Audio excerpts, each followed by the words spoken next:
What happens to your team when you leave? If the answer is they fall apart, you didn't lead, you just managed.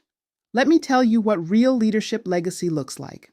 I'm Blackmon, HR strategist and author of High Value Leadership, and after 20 years transforming organizations, I've seen too many leaders confuse being needed with being successful. Today, I'm sharing the legacy framework that separates temporary managers from transformational leaders.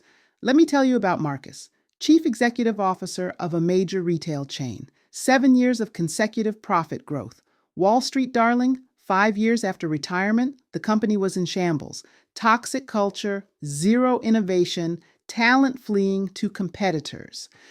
One executive told me, Marcus squeezed every penny from this orange but never planted new trees. That's what happens when your only legacy is the bottom line. It crumbles the second you walk out the door. Now let me tell you about Sarah Chen, VP of Operations at a struggling manufacturer. Instead of the typical cost-cutting playbook, she did something radical. She invested in her people. The board thought she was crazy. Where's the immediate ROI? They demanded. Here's what happened. Year 1, she launched comprehensive development programs.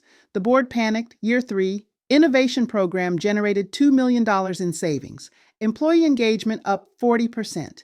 Year 5, Sarah moves on to a CEO role elsewhere.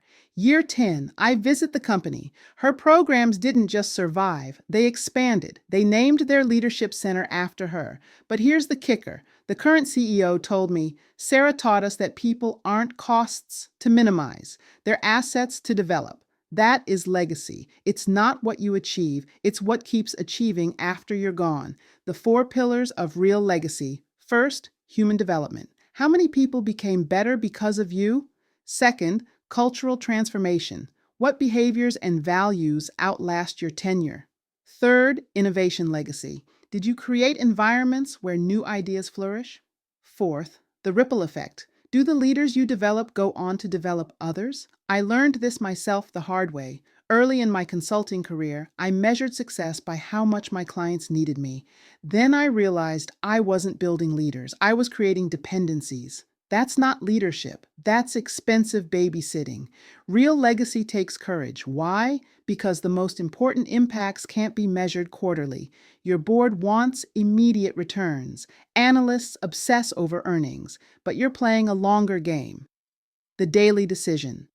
Truth. Legacy isn't built in grand gestures. It's built in daily decisions. That extra 15 minutes developing someone. The credit you share when you could claim it, the tough conversation you have with courage, those moments compound. 15 minutes weekly becomes 13 hours annually. Across 5 team members over 5 years, that's 325 hours of human development creating ripples for decades.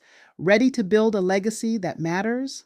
The Shield Resilience Strategy Guide includes specific techniques for strengthening your internal resources, the mindset shifts needed for long-term thinking, and creating external support systems that outlast your tenure.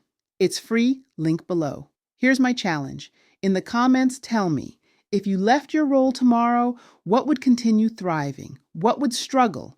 Be honest. Your reflection might be featured in our next Ask Shay episode. Stop building dependencies. Start building legacies. I'll see you in the next video.